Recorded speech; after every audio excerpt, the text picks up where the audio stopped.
Ako si Maria Asuncion at nakatira kami sa Sitio Liwanag na ipinasunog ni Scarlett.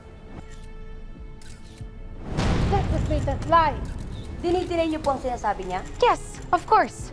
At kayong mga reporter, hindi dapat kayo nagpapaniwala agad sa mga paratang ng kung sino-sino lang dyan. Kini-question namin ang mga paratang niya. Yun ang trabaho namin. Yung sunog sa Sitio Liwanag 3 years ago, yun ang tinutukoy mo. Di ba sarado na ang kaso na yun? Meron ang umako nun. Yes.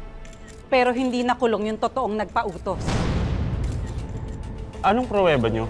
Ako ang pruweba. Rinig na rinig ko yung mga tauhan ni Scarlett na nagre-report sa kanya. Pero hinabol nila ako. Gusto nila akong patahimikin pero hindi sila nagtagumpay. Bakit ngayon lang ho kayo nagsalita? Ma'am, paano ko kami magsasalita? Etong mga Victor na to, tinago yung nanay ko sa ospital. Tinuturokan ho siya ng kung ano-anong droga para makalimutan yung nangyari sa kanya, para mawala sa sarili. At dahil doon, naapektuhan ang isip ni Maying.